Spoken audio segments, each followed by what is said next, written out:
ہے۔ اب اللہ نے اس کی کیا نقصانات ہیں، وہ مضرتیں اللہ نے بیان نہیں کی، بہت ساری مضرتیں کہ سودی معاملہ جس معاشرے کے اندر آتا ہے تو غریب غریب سے تر ہوتا جاتا ہے اور امیر امیر سے امیر ہوتا جاتا ہے اس کی دولت کے اندر۔ فرمایا کہ سود کے معاملے کی وجہ سے پیسہ چند لوگوں کے ہاتھوں میں آ جاتا ہے اور غریب غربت کے اندر جاتا رہتا ہے، غربت کے اندر جاتا رہتا ہے اور غربت بڑھتی رہتی ہے اور امیر چند لوگ ہو جاتے ہیں، ان کے ہاتھوں میں پیسہ آ جاتا ہے۔ اس لیے شریعت نے سود کو حرام قرار دیا کہ بھئی یہ سود کا لینا دینا اسلام کے اندر، شریعت کے اندر حرام فرما دیا گیا۔ اور اللہ نے ایک پیارے جملے کے ساتھ فرما دیا، یمحق اللہ الربا ویربی الصدقات، فرمایا کہ جو صدقہ دیتا ہے اللہ اس کے مال کو بڑھاتا ہے اور جو سود لیتا ہے اللہ اس کے مال کو گھٹاتا ہے۔ اب یہ بات تو ہمارے سمجھ میں نہیں آتی، یہ کیا بات ہے مولوی صاحب؟ صدقہ دینے سے مال گھٹتا ہے، 100 روپے میں سے 10 روپے چلے گئے تو 100 روپے میں سے 90 روپے بچے، 110 روپے نہیں ہوئے۔ اور سود کا معاملہ ایسا ہے کہ 100 روپے دیں گے تو 1 مہینے کے بعد آپ مجھے 10 روپے دینا۔ آدمی کا معاملہ تو یہ ہوتا ہے کہ صدقے سے اللہ تعالیٰ یوں فرما رہے کہ ہم مال کو بڑھاتے ہیں اور سود سے مال کو ہم گھٹاتے ہیں۔ یہ تو دنیا کے اندر اللہ نے مشاہدہ دکھایا۔ ایک اس کی مثال یہ ہے کہ دنیا میں اللہ دکھا دیتا ہے سود کا معاملہ کرنے والا اس کا مال بظاہر بڑھتا بڑھتا دکھائی دیتا ہے، لیکن اللہ اس کے مال کو گھٹاتے ہیں اور سکون اس کی زندگی سے نکل جاتا، سکون اس کی زندگی میں نہیں رہتا۔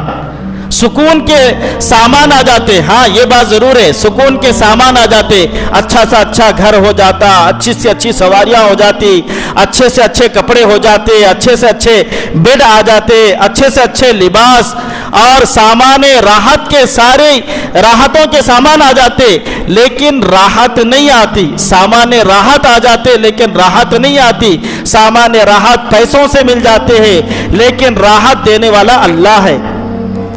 جب تک اللہ راحت نہ دے راحت نہیں ملتی۔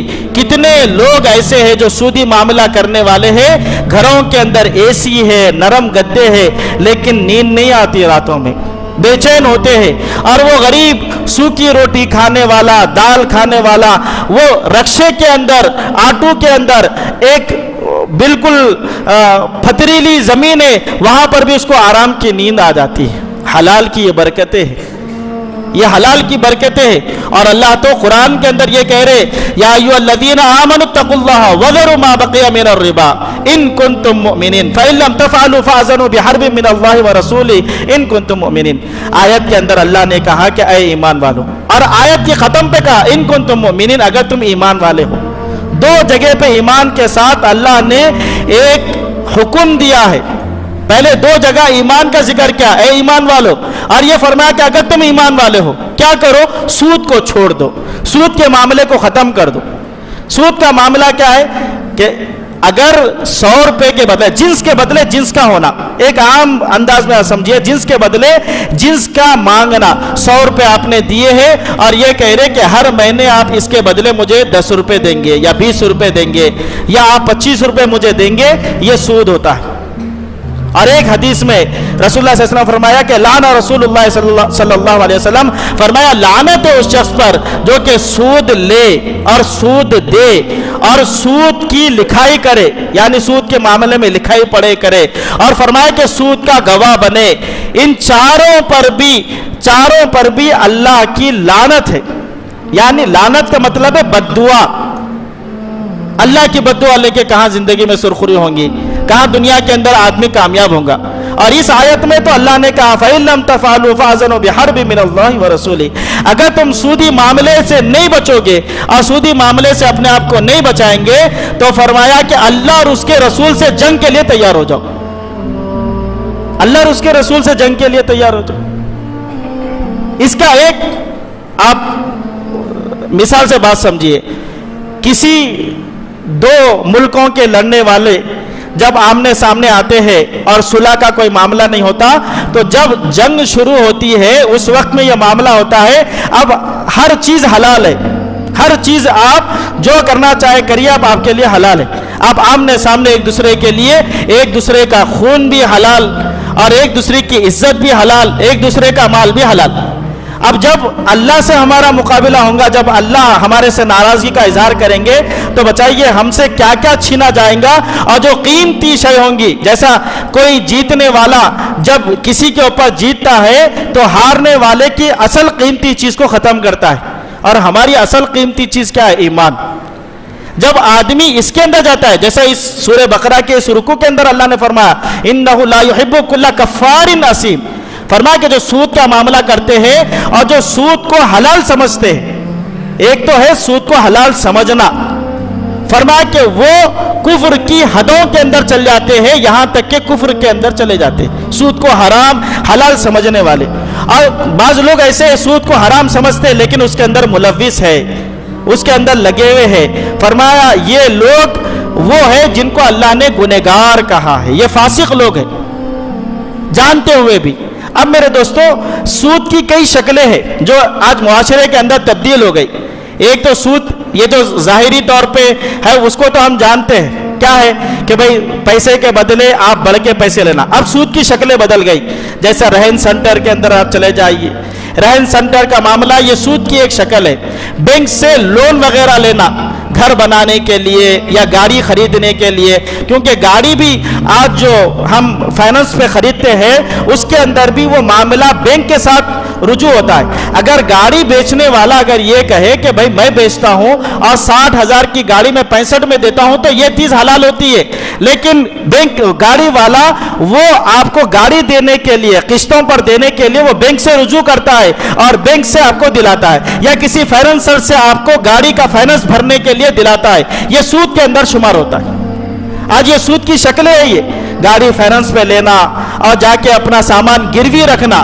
گروی ایک شکل میں جائز ہے، آپ کی چیز ہے، جیسے مثال کے طور پہ یہ گلاس ہے، یہ گلاس میں نے آپ کے پاس رکھی ہے، اس کے بدلے میں نے آپ سے پیسہ لیا ہے، تو وہ چیز آپ کے پاس گروی ہے، آپ اس کو رکھ سکتے ہیں، استعمال نہیں کر سکتے۔ آپ اگر اس کو استعمال کر رہے تو یہ چیز پھر سود کے اندر شمار ہو جاتی ہے۔ جیسے امام اعظم ابو حنیفہ رحمۃ اللہ علیہ ایک جگہ قبرستان میں گئے، قبر کھودی جا رہی تھی، وقت تھوڑا باقی تھا قبر کھودنے کے اندر، تو چلچلی دھوپ تھی، زیادہ سخت دھوپ تھی، تو لوگ ایک مکان کے سائے میں آ کے کھڑے ہو گئے۔ لوگوں نے کہا کہ امام صاحب آپ بھی آ جائیے اور سائے کے اندر کھڑے ہو جائیے۔ امام صاحب نے کہا کہ نہیں، میں نہیں کھڑا ہوتا۔ لوگوں نے جب اصرار کیا کہ بھئی دھوپ ہے اور سایہ لینے کے اندر کیا مشکل ہے، تو امام اعظم ابو حنیفہ رحمۃ اللہ علیہ نے کہا کہ آپ جس گھر کے سایہ آپ نے لیا ہے وہ گھر والا میرا قرض دار ہے، اس نے مجھے پیسے دینا ہے، اور اگر میں اس کے گھر کے سائے سے فائدہ لوں گا تو وہ سود ہوگا۔ اتنا سود سے بچا کرتے تھے۔ حضرت عمر رضی اللہ تعالیٰ نے ابی بن کعب رضی اللہ تعالیٰ کو قرضہ دیا، حضرت ابی بن کعب رضی اللہ نے ان کو ہدیے کے اندر فروٹ بھیجے، میوہ وغیرہ بھیجا، حضرت عمر رضی اللہ تعالیٰ لینے سے انکار کر دیے اور یہ کہا کہ ابی بن کعب مجھے قرضہ دینا ہے، اگر میں ان کا فروٹ لوں گا تو یہ سود کے اندر شمار ہو جائیں۔ اتنا احتیاط کرتے تھے ہمارے اسلاف۔ یہ سود کی قسمیں ہیں میرے دوستو، گھروں کو رہن کے اوپر دینا۔ اب بعض لوگ جو ہے تعویلات کے اندر یہ کہتے ہیں مول صاحب کیسا سود ہوگا۔ اب بعض لوگ یہ کہتے ہیں کہ بھائی بعض ہم کو علماء نے یہ کہا ہے کہ آپ اگر گھر رہن پہ لے رہے تو رہن کا آپ مثال کے طور پہ 5,000 روپے کرایہ ہے، آپ 1,000 روپے کرایہ دے دیجئے، 4,000 روپے مت دیجئے، لیکن آپ کرایہ دیے جیسا تو ہوتا۔ یہ سب تعویلات ہے۔ جب قرآن نے یہ کہہ دیا کہ یہ سود ہے، پیسے کے ذریعے پیسے کا کمانا یہ سود ہے، علماء نے یوں فرمایا، مفتیان اکرام نے فرمایا کہ جتنا پیسہ آپ رعایت کا معاملہ کر رہے گھر رہن کے گھر کے اندر، اتنا پیسہ یہ سود کے اندر شمار ہوگا، سود کے اندر شمار ہوگا۔ اب ہماری ماں اور بہنیں خاص طور سے مرد حضرات سے زیادہ ہماری ماں اور بہنیں سود کے یہ رہن سنٹروں کے معاملے کے اندر جاتے ہیں۔ سوچے کس قدر سنگین یہ جرم ہے۔ رسول اللہ صلی اللہ علیہ وسلم نے فرمایا 73 درجے گناہ ہے سود کا معاملہ کرنا، اور یہ فرمایا کہ یہ بڑا درجہ ہے، اس میں سب سے ہلکا درجہ یہ ہے کہ سود کا معاملہ کرنے والا اپنی ماں کے ساتھ زنا کر رہا، بدکاری کر رہا، منہ کالا کر رہا۔ اتنا سنگین یہ گناہ ہے سود کا معاملہ کرنا۔ لیکن ہمارے مسلمان معاشرے کے اندر اس طریقے سے اپنی آمدنی ہو رہی ہے، گاڑی فائنانسوں پہ لیا جا رہا ہے، اور رہن سینٹروں کے اندر اپنی چیزیں، لوگ کہتے ہیں مطلب مجبوری ہے، مجبوری میں کوئی قرضہ نہیں دیتا. ارے بھائی، جس چیز کو آپ رہن میں رکھنا چاہ رہے ہو اس کو بیچ دو. جو اللہ آپ کو سونا دلایا ہے وہ اللہ آپ کو دوبارہ بھی دلائیں گا، لیکن حرام میں مت جاؤ. جیسا میں نے شروع کے اندر کہا، حضرت علی رضی اللہ عنہ کا واقعہ اللہ نے سب کے مقدر میں لکھ دیا کہ اتنی مقدر تم کو ملنی ہے، اتنی روزی تمہاری مقدر کی طے ہے، صبر کریں گے اللہ تعالی حلال راستے سے دیں گے. آج بے صبری کے اندر آدمی جا کے گناہوں کے اندر ملوث ہو جاتا ہے. بخاری شریف کی اور مسلم متفقن علیہ روایت ہے، بخاری مسلم کی روایت ہے، اللہ کے نبی صلی اللہ علیہ وسلم نے فرمایا ایک ہے حلال جس کا حلال ہونا واضح ہے، ایک ہے حرام جس کا حرام ہونا واضح ہے. یہ دونوں چیزیں سامنے ہے. فرمایا ایک ہے مشتبہ، شک شبہ. جیسا مثال کے طور پہ بعض علماء بولے گاڑی فائنانس پہ لینا جائز ہے، بعض علماء بولے بھائی رہن پہ گھر دینا جائز ہے. اب یہ شک شبے والی بات ہو گئی. شک شبہ. رسول اللہ صلی اللہ علیہ وسلم نے فرمایا ایک ہے حلال جس کا حلال ہونا واضح ہے، ایک ہے حرام جس کا حرام ہونا واضح ہے، ایک ہے مشتبہ. فرمایا کہ تم مشتبہ بھی چھوڑ دو، تم اپنے دین کی، اپنی عزت کی حفاظت کر لو گے، تم اپنے دین کو، تم اپنی عزت کو بچا لو گے اگر شک شبے والی مشتبہ چیز سے بھی بچ جاؤ گے تو. اور مثال دی رسول اللہ صلی اللہ علیہ وسلم نے، ایک چرواہا ہے اور وہ چرواہا کسی کی چراگاہ کے پاس آ کے اپنی بکریاں چراتا ہے. کیا بعید ہے کہ اس کی بکریاں جا کے اس چراگاہ کے اندر جا کے چر لے. فرمایا کہ تم مشتبہ سے نہیں بچیں گے تو امید ہے اور اس بات کی توقع ہے کہ تم حرام کے اندر ملوث ہو جاؤ گے. اس لیے فرمایا کہ مشتبہ سے بھی بچنا ہے. اس لیے میرے دوستو ہم اپنی آمدنی کے اندر ان حرام ذرائعوں سے بچنے کی بہت کوشش کریں، ورنہ میرے دوستو جیسے علامہ اقبال کا شعر ہے، فرمایا اے طائر لاہوتی اس رزق سے موت اچھی جس رزق سے آتی ہے پرواز میں کوتاہی. آخرت کی منزلیں طے کرنا ہے اور آخرت کے اندر اللہ کی رضا ہونا ہے. ورضوان من اللہ اکبر، اللہ کا راضی ہونا یہ سب سے بڑی کامیابی ہے. اللہ تعالیٰ نے جس کو حرام قرار دیا ہے اس کے ذریعے سے ہم اللہ کو کیسے راضی کر سکتے ہیں؟ جیسا بزرگوں نے فرمایا کہ قرآن کے حرام کو تم اپنے عمل سے، اپنی تعویلات سے اگر تم اس کو حلال کر دیں گے تو تم نے قرآن پر ایمان نہیں لایا. قرآن نے جب اس کو وضاحت کے ساتھ یہ کہہ دیا کہ یہ حرام ہے تو میرے دوستو معاشرے کے اندر یہ ساری برائیوں کو ختم کرنا ہے. جوا ہے، سٹا ہے اور لاٹری وغیرہ ہے، انشورنس وغیرہ ہے، بینک سے لون لینا ہے، گاڑی فائنانس پہ لینا ہے، رہن سینٹروں کی لعنت ہے. ان ساری چیزوں سے اپنے معاشرے کو بچانا ہے، ورنہ حدیث ہے رسول اللہ صلی اللہ علیہ وسلم کی، فرمایا جس قوم کے اندر، جس معاشرے کے اندر بدکاری عام ہو جائے اور فرمایا کہ سود اور رشوت عام ہو جائے، اللہ تعالیٰ کا عذاب اس معاشرے کے اندر اس قوم کے اوپر لاحق ہو جاتا ہے. اس معاشرے کے اندر اللہ کا عذاب آ جاتا ہے. اللہ کی عذاب کی کئی شکلیں ہیں. اللہ تعالیٰ جب ناراض ہو جاتے ہیں میرے دوستوں مسجدیں ویران ہو جاتی ہے، مسجدیں ویران ہو جاتی ہے، نوجوان گناہوں کے اندر ملوث ہو جاتے ہیں. یا اللہ کی عذاب کی شکلیں ہیں. ایسا نہیں ہوتا جیسا قوم لوط پر پتھروں کی بارش ہوئی تھی، ایسی پتھروں کی بارش نہیں ہوتی. اللہ کی عذاب کی شکلیں جیسا کرونا آیا تھا، یہ اللہ کی عذاب کی شکلیں ہیں. میرے دوستو ہم اپنی ابتدا سے کریں اپنے گھر کے اندر، اپنے خاندان کے اندر، جہاں پر ایک مرتبہ آپ کو نہیں معلوم تھا، اللہ تعالیٰ خود قرآن کے اندر فرما رہے وَإِن تُبْتُمْ فَلَكُمْ رُءُوسُ أَمْوَالِكُمْ، تم توبہ کر لو اللہ معاف کرنے والا ہے. اب تک آپ کو نہیں معلوم تھا، اب یہ دل سے پکی نیت کر لے کہ یہ حرام آمدنی کے جتنے ذرائع ہیں وہ تمام ذرائعوں کو ہم ختم کریں گے. جیسا ایک معاشرے کے اندر ایک گناہ کے اندر مدد کرنا، جس کو قرآن میں سورہ مائدہ میں اللہ نے کہا وَتَعَاوَنُوا عَلَى الْبِرِّ وَالتَّقْوَىٰ وَلَا تَعَاوَنُوا عَلَى الْإِثْمِ وَالْعُدْوَانِ. فرمایا کہ تم نیکی کے کاموں میں اور پرہیزگاری کے کاموں میں ایک دوسرے کے مددگار بنو، لیکن ظلم کے بارے میں اور گناہوں کے بارے میں ایک دوسرے کے مددگار مت بنو. کیا مطلب ہے؟ گناہوں کے کاموں میں ایک دوسرے کے مددگار بننا، یعنی کسی کو یہ حرام راستے بتانا اور ان کا ساتھ دینا، یہ بھی گناہوں کے اندر ملوث ہونا ہے. فوٹوگرافی لینا اور ویڈیوگرافی لینا اور ان کا ساتھ دینا یا ان کو بلا کر پیسے اس کے اندر خرچ کرنا، یہ بھی گناہوں کے اندر ساتھ دینا ہے.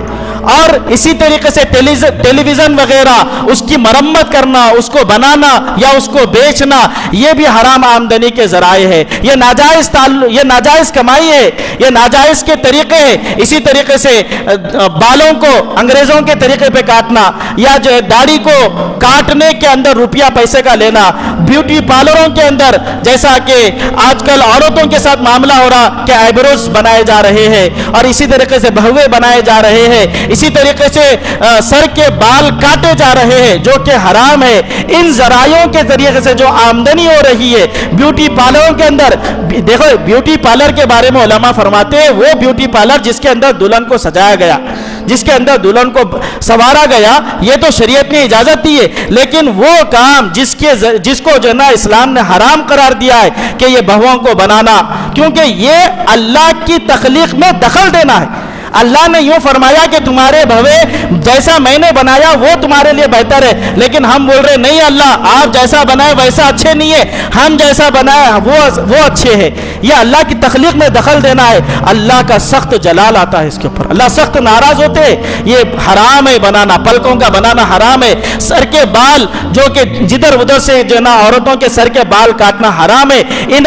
ان ذرائعوں سے جو آمدنی ہوتی ہے، جو کمائی آتی ہے، یہ حرام ہے میرے دوستو۔ فوٹوگرافی کے اندر اپنا مال لگنا اور لوگوں کو بلانا، یہ بھی حرام آمدنی کے ذرائع ہے۔ اسی طریقے سے کسی کی ناجائز جو نا کسی کی زمین پر یا کسی کے گھر پر قبضہ کرنا، یہ بھی ناجائز آمدنیاں ہے۔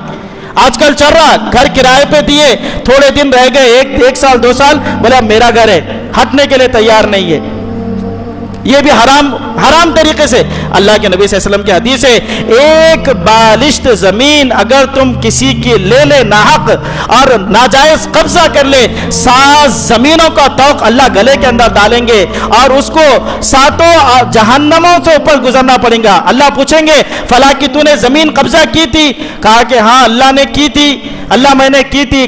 بولے وہ تو اللہ دنیا کے اندر رہ گئی، اللہ کہیں گے نہیں دنیا کے اندر نہیں ہے، وہ ایک بالش کو میں نے 7 زمینوں کا بدلاؤ کیا ہے، اور وہ 7 زمینیں جو ہے نا جہنم کی سب سے نیچی تہہ کے اندر 7 جہنمیں ہیں، جہنم، حطمہ، لظا، سعیر، سقر، جہنم، حاویہ، سب سے نیچے والی جہنم حاویہ۔ فرمایا کہ وہ جہنم کے اندر وہ 7 زمینوں کا طوق ہے، جا کے لے کے بولیں گے اللہ تعالیٰ، وہ 7 جہنموں سے نیچے آئیں گا، اور وہ اپنے سر کے اوپر لاد کے جب ساری جہنموں کو عبور کر کے اوپر آئیں گا اور ایک فرشتہ دھکا دیں گا، پھر وہ 7 جہنم کے نیچے چلا جائے گا حاویہ کے اندر۔ میرے دوستوں ہم سمجھ رہے نہیں، یہ دنیا کی زندگی کو حقیقت سمجھا ہے، لیکن دنیا کی زندگی حقیقت نہیں ہے، اصل آخرت ہے، جہاں پر ہم کو جا کر اللہ کو جواب دینا ہے۔ اللہ پوچھیں گے کہاں سے کمایا تھا، یہ سوال ہوگا میدان محشر کے اندر۔ اس لیے میرے دوستو ہم اپنی ساری آمدنیوں کے اندر، آدمی جو فیلڈ کے اندر ہے وہ فیلڈ کے اندر 1 روپیہ بھی حرام کا آنے نہ دے، ورنہ آپ ترقی نہیں کر سکیں گے ایمانی اعتبار سے اور روحانی اعتبار سے۔ اور آپ امید مت رکھیے اگر حرام روزی سے آپ اپنی آمدنیاں لا رہے، آپ امید مت رکھیے کہ آپ کے بچے نیک بنیں گے، پھر آپ کے بچے گنہگار بنیں گے، نمازوں کو چھوڑنے والے، داڑھیوں کو کاٹنے والے، اور علماء کرام کو برا بھلا کہنے والے، گالیاں دینے والے اور ناچنے گانے والے آپ کے بچے بنیں گے۔ آپ کے بچے دیندار نہیں بنیں گے، کیونکہ سب سے آپ نے جو بڑا نقصان کیا وہ حرام آمدنی ہے۔ اللہ تعالیٰ سے دعا ہے کہ اللہ تعالیٰ ہم سب کو ان تمام برائیوں سے اور ان تمام خامیوں سے اللہ تعالیٰ ہماری نسلوں کی حفاظت فرمائے۔ اللہ تعالیٰ ہم سب کو سود سے، مٹی سے، فیرن سے، رہن سے